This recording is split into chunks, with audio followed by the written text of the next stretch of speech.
Testing.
Board members, please reconvene at your convenience.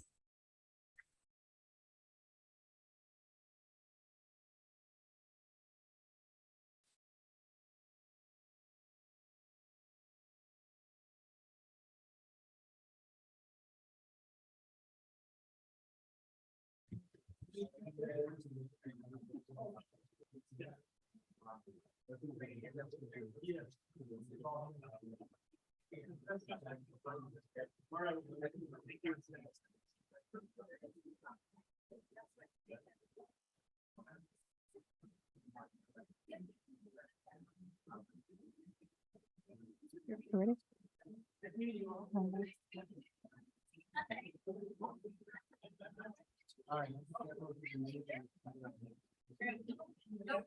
Technology, are we ready? Okay, excellent. Great, thank you. Thank you, everyone. We will continue our meeting.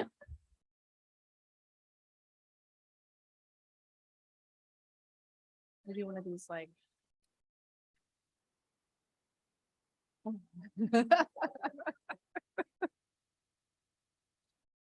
We need someone with a teacher voice, please, to get us all. Here we go. This is DeCoste. She's got it. All right. Thank you. Yes, we will continue our meeting with item 7A, approval of revised plan for reopening 2022-2023, which will be presented by Executive Director DeCoste. Thank you, President Moran, members of the board, and Superintendent Gunning.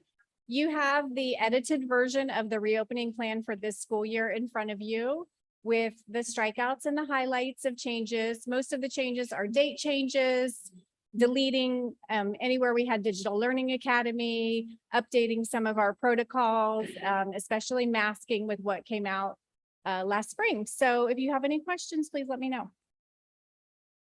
I will open the floor for questions from governing board members. I just had one question. I submitted this earlier, but I did just want to have a conversation since I didn't get to hear from other board members.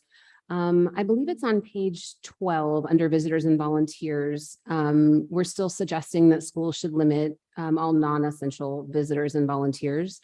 And I just want to kind of have a conversation about that. I realize that there's still, a threat for COVID in our community. It kind of goes up and down just based on the numbers. But I just wanted to kind of have a discussion about that because I feel like all schools aren't doing that the same.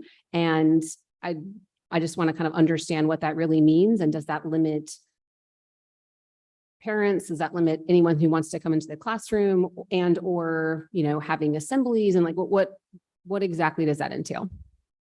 Well, to answer the last question, we're still having assemblies. They are allowed to have their assemblies, but just thinking that in book fairs will still happen and volunteers can come in for book fairs. So it'll be very similar to the procedures that we had started to loosen up in the spring, but also keeping in mind that we don't know where COVID's going. So we don't want to go drastically to the other side and then come back in a month and say, okay, we have to change this. So giving some flexibility of having, a little bit of not discrepancy. That's the word. Discretion. Discretion. Yeah. Thank you. Sorry. It's been a long day. A little bit of discretion on how those visitors go.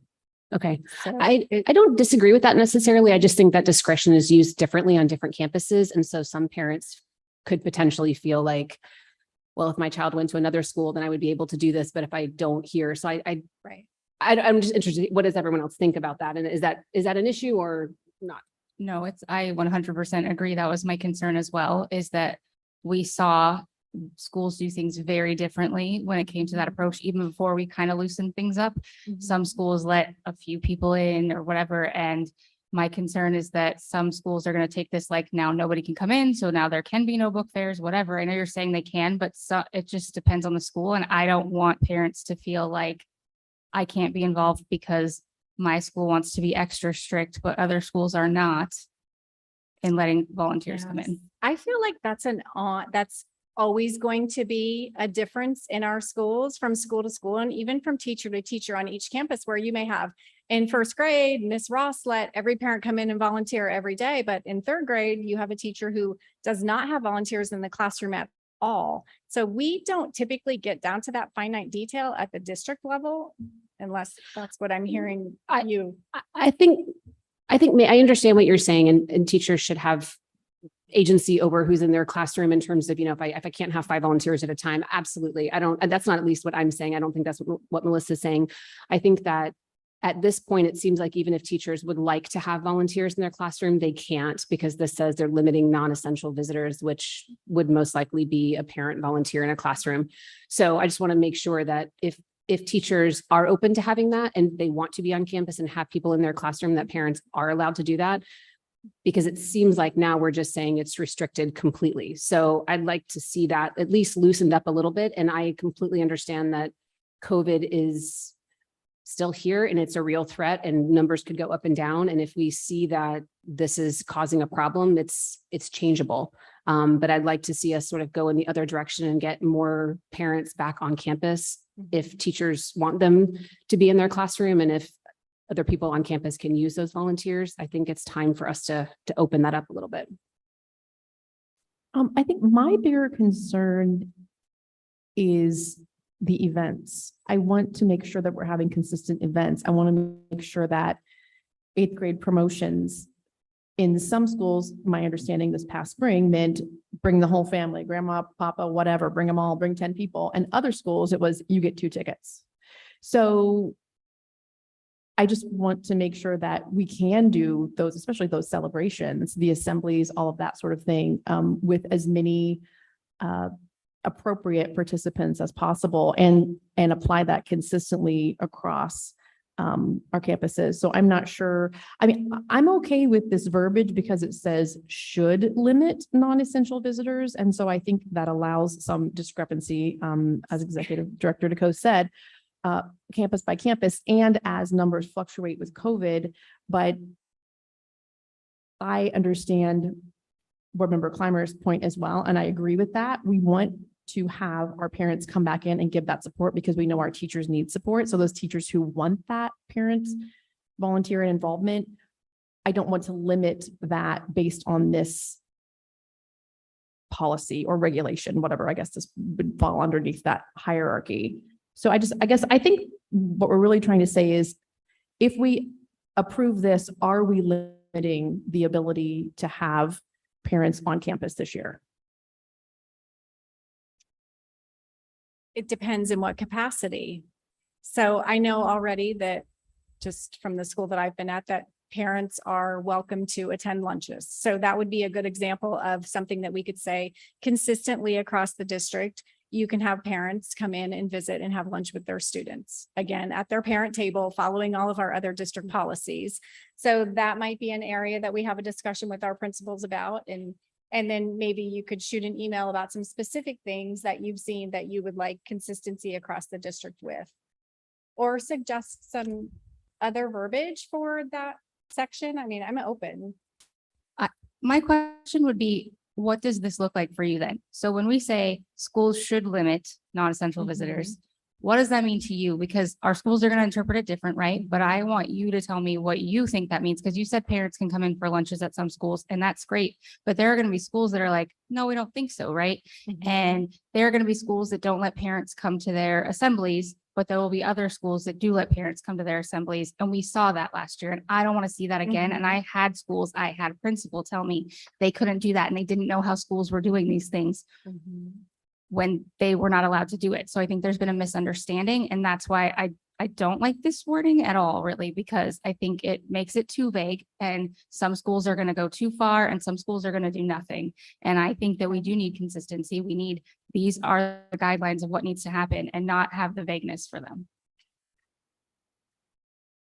Could I ask one other question? I was just rereading the verbiage to try and answer that question for you a little better. In the last sentence there, it says, in areas where there is a moderate to high community transmission. So is this based on that? I mean, is there in some areas, of course, there's going to be higher levels, and so it's going to be more of a concern. So are schools basing it off of some sort of numerical information, or is everyone just sort of saying, okay, our community at large is in this category, so they're allowed to sort of, have their discretion while we're in that time period? This is similar wording from the Maricopa County Health Department. So in how we were supposed to do visitors in the spring, also with I'm just saying, do you actually use transmission numbers as it states here in order to make those decisions? we weren't in the spring because things had dropped significantly, but now with COVID coming back stronger, then, we're thinking about that now. As people were getting back into school, teachers are getting COVID, staff are getting COVID, kids are being called in with COVID. So we really need to still consider that. And this isn't, in this section, the only change here is the deletion of the visitors wearing masks. This is the same policy that we had this whole time, which I understand is where your concern comes from. I actually think that I would be fine if we could just change should to can. You can limit it based on transmission, but you shouldn't limit it if transmission doesn't warrant it. So I'm fine with the verbiage. I just think that we should say can, which means it's based off of some qualifying data and not just whether some schools want to do it or not. I think that feels more appropriate to me anyway. And then board members Idema, would that be okay with you if we did that? But then we also had a discussion with principals expressly making a list of different events and assemblies to get them all on the same page and say, we're going to be consistent across the district with these things. And President Moran, we would address 8th grade promotion in the spring. Yes, so long as there's some discussion and that I don't know if there's like an approval process or something. So schools aren't just doing whatever they want over here. And then there's schools over here that are like, we're following all the rules and these schools don't have to. I just want there to be some way that we are consistently monitoring that and letting them know, yes, we want you to have these things. We want to bring these back for the kids and for the families because it's important. So if that's happening, then yes, I'd be okay with it. I would agree with that. This autonomy thing doesn't work.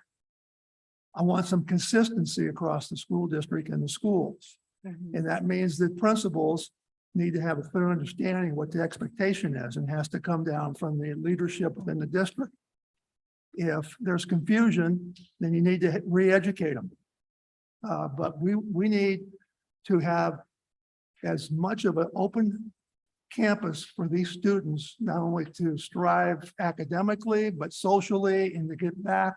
If we ever get back to what we used to be previous to the pandemic,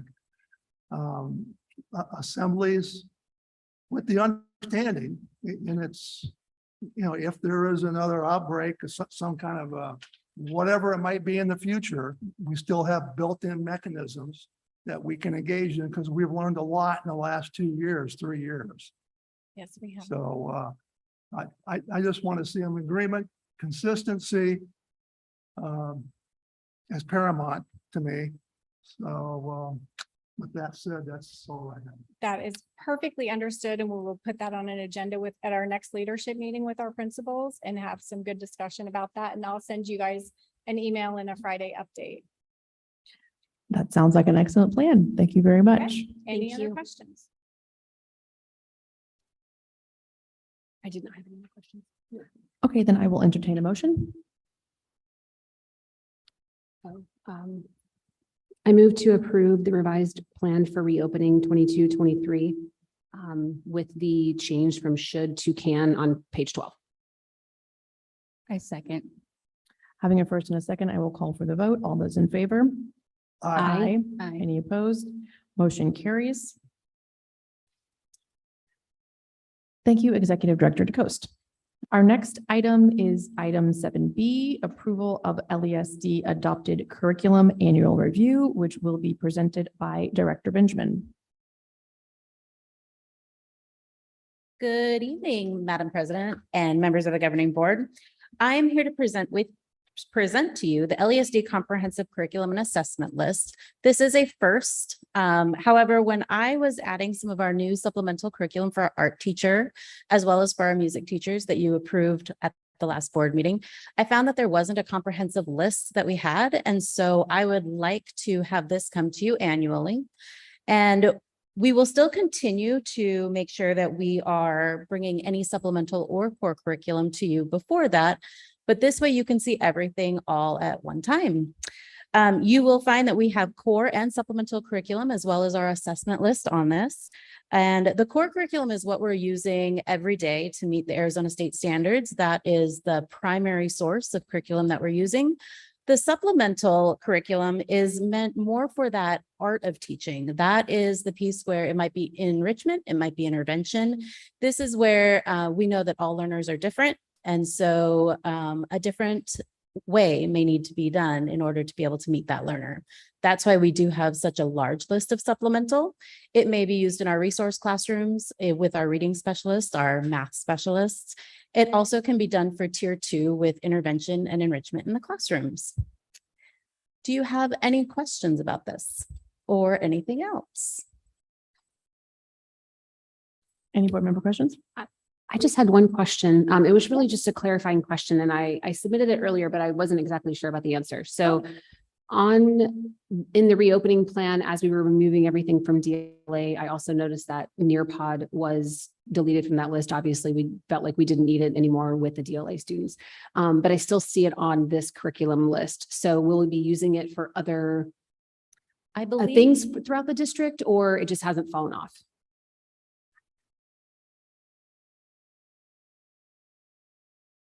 Okay.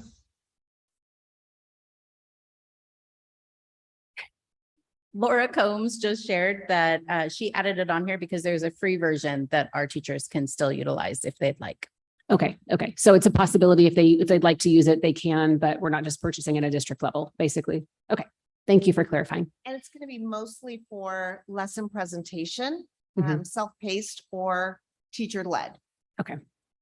Thank you. That was the only question I had. I don't have any questions, but this is amazing. Thank you so much. I do think this is absolutely something that is good for us to see every year. And I appreciate that you made sure that this got put together for us. You're welcome. Yes, I agree. And I will say, I think this is going to come in very handy when we're working with Superintendent Gunning on our systems analysis, programs analysis as well, to be able to really identify everything that we're using and the effectiveness of those programs. So yes. I'm glad you found it useful. So did I. Thank you. Any other questions? Then I will move to approve the LESD adopted curriculum annual review as presented. I second. Having a first and a second, I will call for the vote. All those in favor? Aye. Aye. Any opposed? Motion carries. Next on our agenda is item 7C, Governing Board to discuss and may consider action to approve the Arizona School Boards Association, aka ASBA, draft 2023 political agenda and direct the district's delegate to the ASBA Delegate Assembly to represent the board's determined position.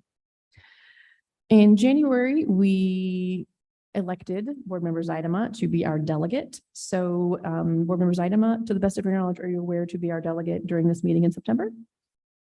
Yep, it's already on my calendar. Excellent, thank you. So the purpose of tonight, hopefully you all had a chance to read the draft political agenda, is just to see if we have any comments, feedback, any changes we would like to have Board Member Zaidama present during that meeting. Dr. Dowling, when you reviewed this document, did you have anything that's stuck out at you that you'd like Board Member Zaidama to present as a representative of our district? I will pass until everybody else has made a comment. Okay, Board Member Clymer? I didn't have any specific feedback for Melissa to take to the meeting necessarily. I just wanted to maybe clarify. So as I remember in years past, we select 4 or 5 main topics, which I believe are listed here as the main topics. I don't remember there being so many subpoints underneath those. So it feels like a lot of priorities, I guess, to me. And so I guess what I'm asking is the 5 that are listed in blue here are the actual priorities that they're recommending. That's my first question. And secondly, the black sort of smaller numerical items underneath are just supporting elements of that larger priority. Yes, my understanding is these 5 priorities are what is their high-level political agenda. And it would be up to us if we saw, let's say, under revise the school finance formula, if we had a point E that we wanted to add to that, or we said fund distance learning at 95% for some reason, we would then have the opportunity to come in and basically tweak this. It's not really coming up with new broad topics. It's just any changes that we might see in this draft document that would better fit our needs or that sort of thing. Okay. I mean, my overall comment is I think there's a lot of things on here that don't pertain to us necessarily. That doesn't mean they're not important. And as a state, we don't need to focus on them. So I don't think it's really necessary for us to ask, that those change or anything. We're not a rural school district. There's other things on here that don't pertain to us. But I don't have any that I feel strongly need to be removed or changed necessarily. I just recognize that, not 100% of these really affect us or would sort of be in our purview if we were to be advocating for ourselves. So. Yeah, agreed. We don't have tribal impact. We're not rural. So there definitely are some things that are on this agenda, again, that are important to the whole of school boards in Arizona, but don't necessarily apply to us. Board members, Idema, do you have any comments? That was pretty much my initial thought, was that this is very long. It seems like a lot of things. And when you try to focus on too many things, you really focus on none, is kind of my feeling. But I also think that we are going to have a lot of things on here because this is looking at the whole state and not just our district, that don't pertain to us. And I would not want to necessarily take anything off that just because it doesn't pertain to us. So I didn't really have anything I wanted to remove or wanted to change too much, but I do think it's just too much. I don't really know how to fix that though, but it's just too many things in my opinion. Well, as we know with our own district, there are so many issues. So if you look at all the different variety of districts around the state, I mean, how can you narrow it down? I think it's really challenging. I don't have anything else, or I don't have anything that I would like to, fight to change on here as well. I have opinions on things, but I do understand that these items are important to one or more districts in our state, some more than others. So I'm fine with this overall political agenda. Dr. Dowling, you're back Yeah, up. I think it's too much. The general topics for the categories are obvious. Having gone to the association conference in Flagstaff back, I guess the beginning of June, can't remember when it was, a couple months ago. The association that I've seen, that I saw 25 years ago, has changed tremendously. It's more political. Their agenda is definitely political. I'm just being honest as an observer. And what people in the rural districts have to overcome, people on the reservation, I talked extensively to them, small school districts down by Yuma, the things that they deal with, this has no relevance whatsoever to them. So the reason I didn't want to say anything initially when I was asked is because it's not going to do any good, because the leadership at the association is going to do what they want. And I saw it at the conference with the politics that are involved. In of itself, these are the topics that I've seen over the years, basically. They're just tweaking the bullet points. To answer the question, do I have any, other than what I just stated? I don't have anything else because it won't do any good. To be honest with you, from my opinion. Okay, thank you for your feedback. I will say they don't make any bones about it being political. It's called their political agenda. So that's certainly not a hidden fact. I will say I have been the delegate before and the floor is definitely open for discussion. So I wouldn't go so far as to say it wouldn't make a difference if there was something that we really felt passionate about. I do think that they are open to listening on potential topics, but again, there are a lot of topics here. So I will be curious to hear board members' items feedback from that discussion. And if anyone else feels the way that we do, in that there are just more things here than that are able to be tackled in a prioritized and kind of more meaningful way. If we don't have any changes, then I will move to approve the draft agenda packet as presented. Just to clarify, we're just approving that we didn't have any changes because we didn't write this agenda. So we're just having a consensus that we don't have any changes and we're not advocating for anything further. Okay, I will second that. Having a first and a second, I will call for the vote. All those in favor? Aye. Aye. Any opposed? Motion carries. Thank you.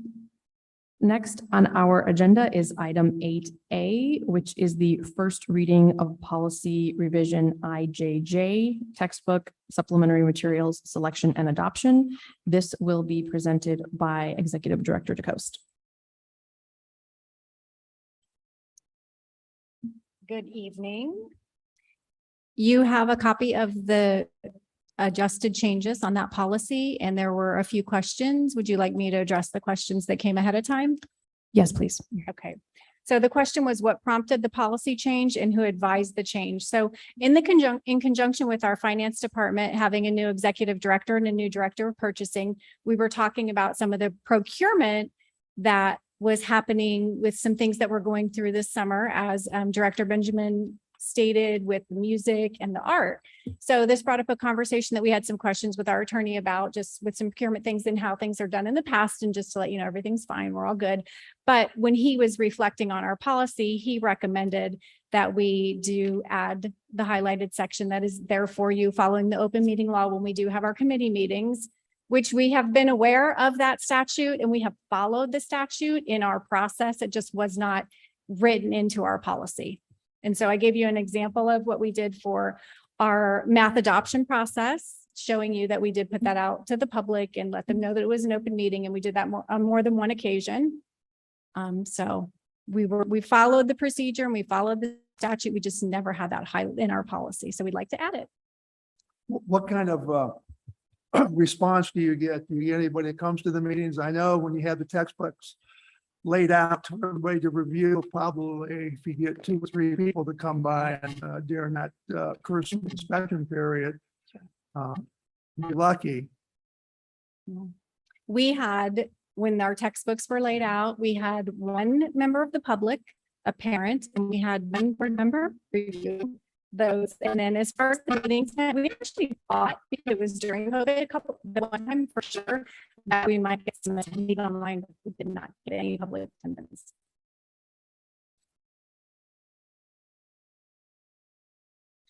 As you know, there is all transparency, so that we're actually building this into our policy, even though we haven't been following the law appropriately in the past. So members of the public, you're welcome to get as involved and at least witness the process if you have any questions about that in the future.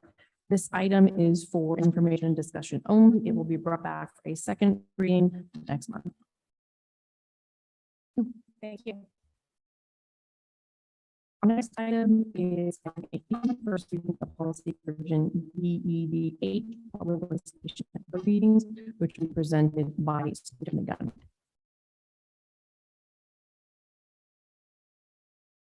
President, members of the governing board, we present to you an update to our policy in response to the Arizona Attorney General's opinion that he released the past week.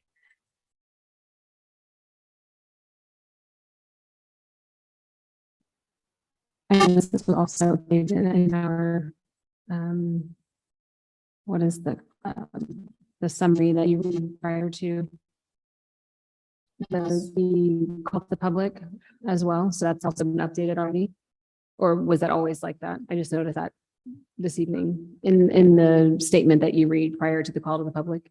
Yes, I believe that was updated in accordance with this, even though it's not our policy. It is the new wording of the Arizona statute. I didn't have an issue with that. I was just Okay. saying, yes, these are coordinated. So that was all. Yes. Okay. I don't have a question. Dr. Schilling, any questions on this? To be honest with you, I thought that we were following the AG's ruling all along. I mean, there's nobody, it's kind of a no-brainer. I mean, everybody knew that if they address if a community member addresses something on the agenda after everybody speaks, you can make a comment. We'll discuss that further when it comes up or whatever, or ask the staff. Okay, I guess it comes over there. All right. So. Agreed. It's really just a tweak in the verbiage. So, okay. In that case, thank you for the presentation, and we will then come back to the second reading next one. Next on our agenda is item 8C, the learning recovery scorecard update, which will also be presented by Superintendent Dunn. Madam President, members of the governing board. So there'd be two things tonight. One, I'm going to provide an update, and two, I would like some feedback in regards to the ESSER grant update. Previously, we had feedback that it was a little too long, too lengthy, got a little cumbersome. So we tried to shorten it, but now I've received feedback that want to add stuff back in. So we may do updates at the top and then just have the tail end just be the things that have kind of already wrapped up, but that they'll stay there and remain. So just wanted to kind of update you on that piece. The first thing that we wanted to update was on middle school mental health resources. After reviewing the data and identifying the current needs, the team has been working to finalize those items, and they'll be finalizing them by the end of August to add any additional supports that we would bring back to you.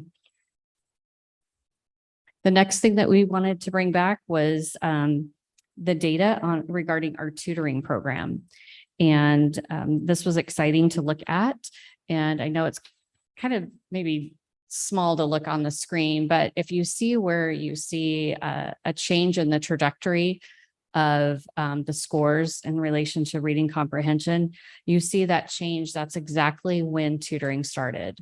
So that we see that bottom, the bottom one was our tutoring children. And then the top one was the children that were not receiving tutoring. So we wanted to see, did we see a different trajectory or a different growth in the children that received tutoring? And as you can see, that was a steeper growth. So far, so good on the data of return on tutoring. If we go down, we also have our math comparison. In our math, you begin to see again a little bit of that change in that trajectory. Our math scores kind of fluctuated throughout the year as we looked at those formatives, the district formatives. But right around that formative 2 is when the tutoring took place. So you start to see the trajectory of those students that were involved in tutoring definitely had a greater climb.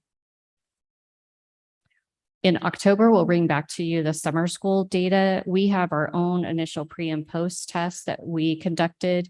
And our goal with that was to see either an increase or stabilization, so that we didn't see any of the summer slump or summer learning loss that is very typical in a typical year.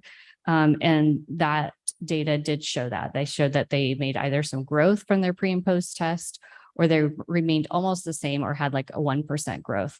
The governor's data, they collected a lot of data from the summer school program, and they just emailed us today stating that we should have that data also by October. So it should be a comprehensive component on the results from summer school.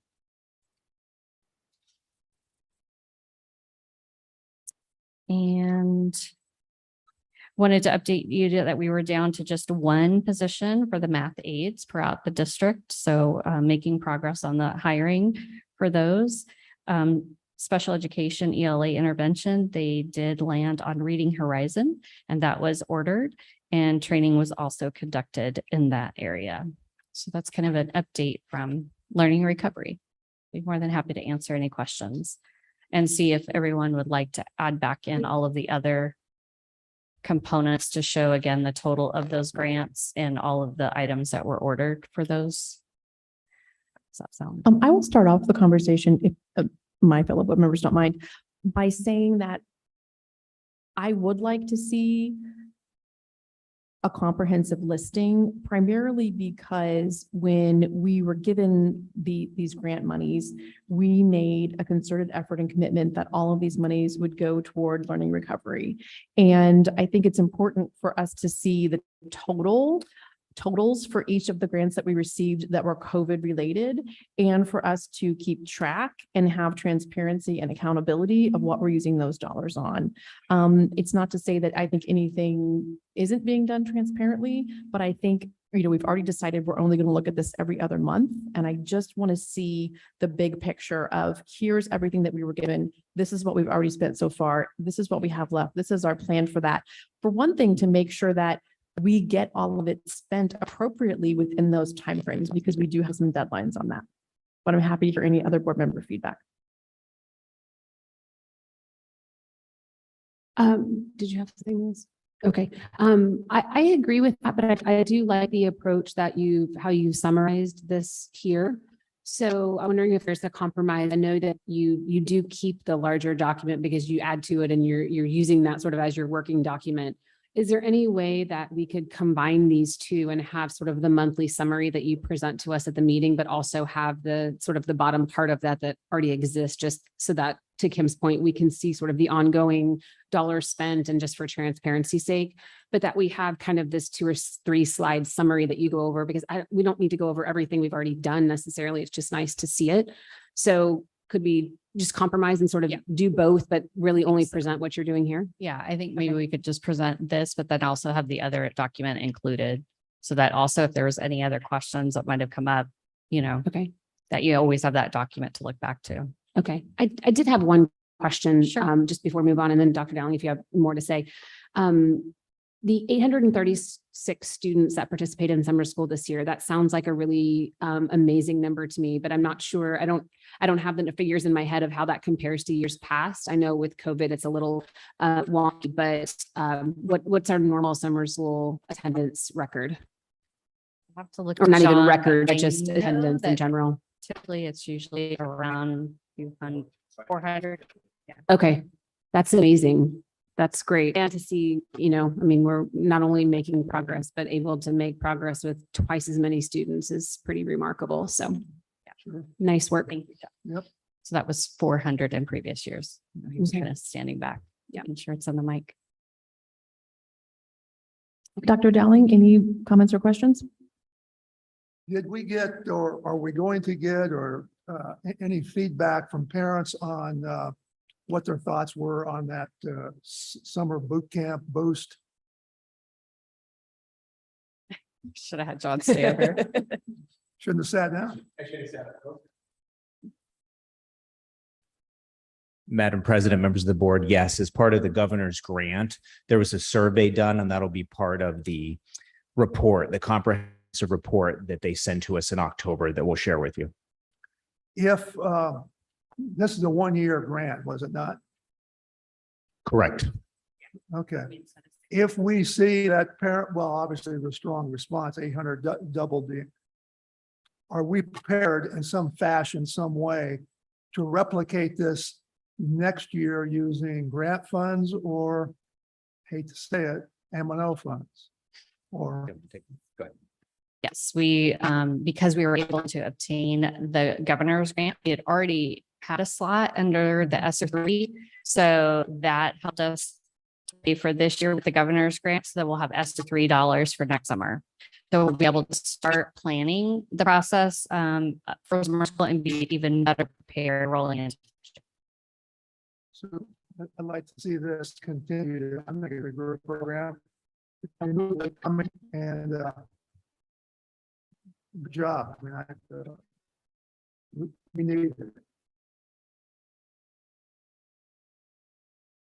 Yes, and it's exciting to know that because we have the donor grant, we actually have funding waiting for that, and then we'll take the next summer as it comes.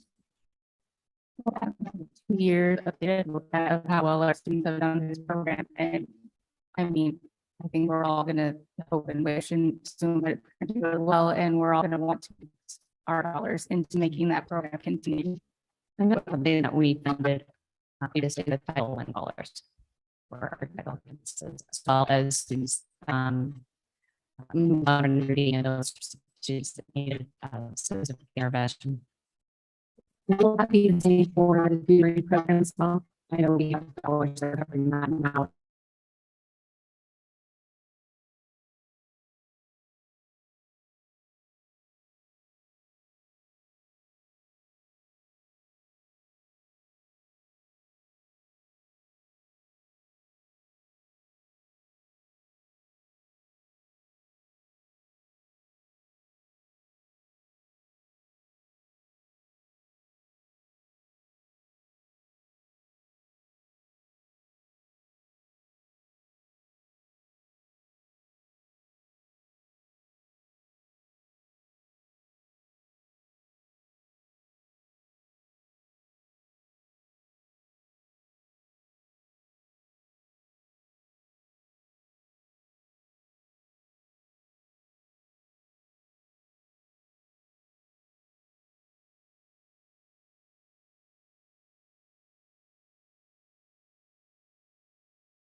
It was delicious nonetheless, and thank you to all of your staff for.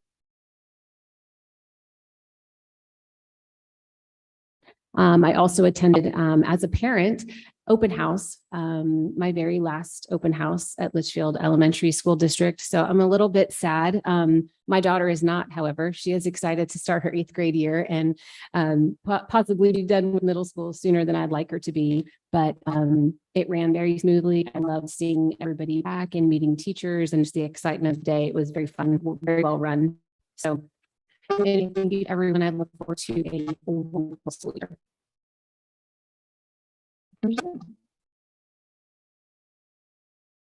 I'll kind of do all the same things every month. So I don't even repeat all the things. I did attend the retreat. I did like a fact where we all collaborate as a group and come up with goals that we were all felt.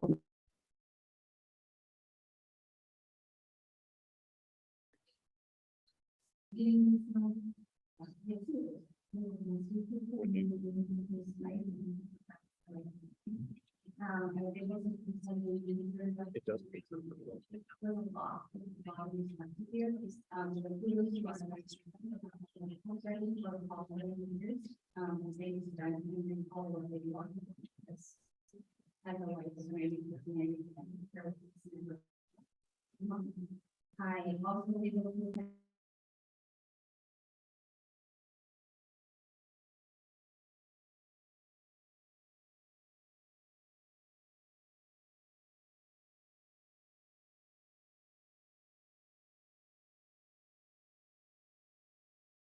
Positive.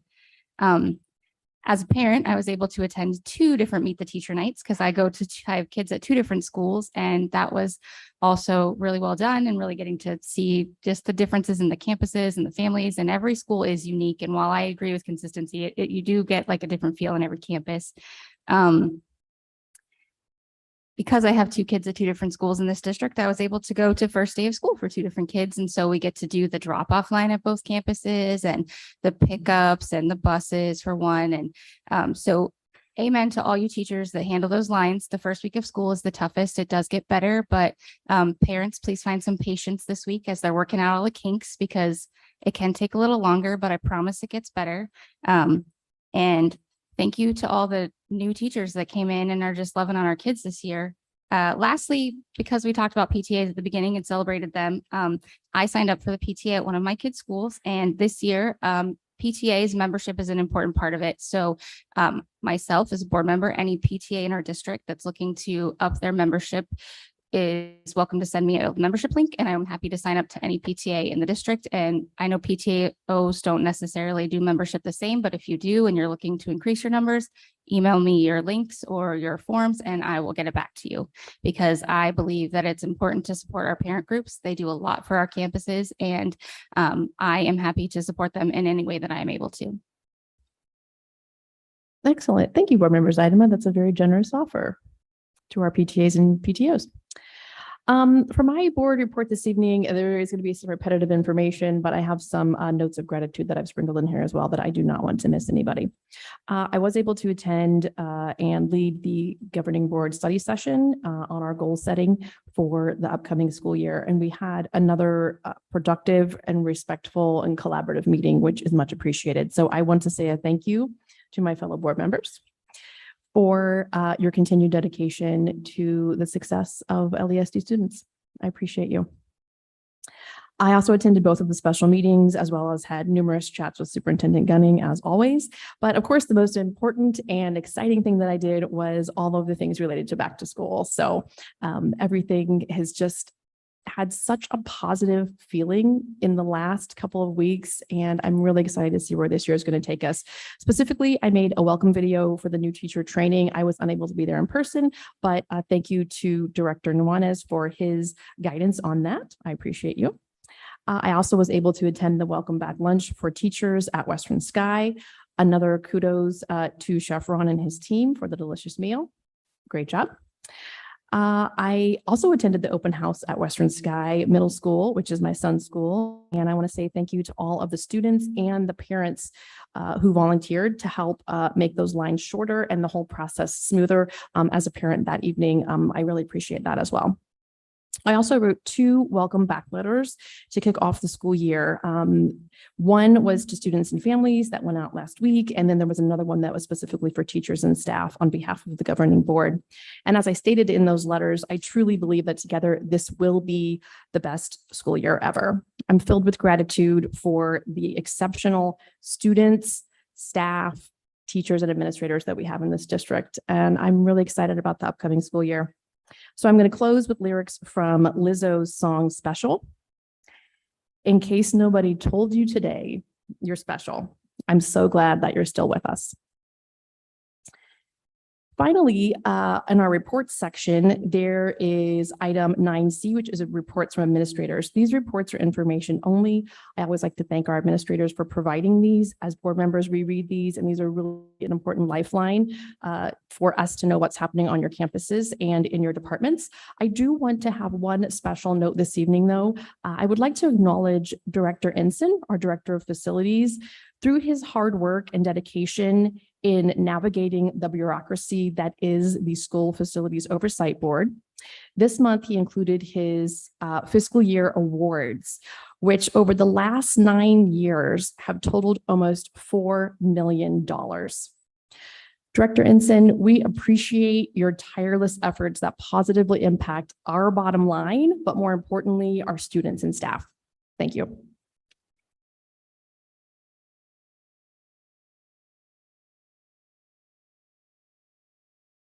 Board members, Adama? I motion to adjourn. I'll second that. All those in favor? Aye. Aye. Aye.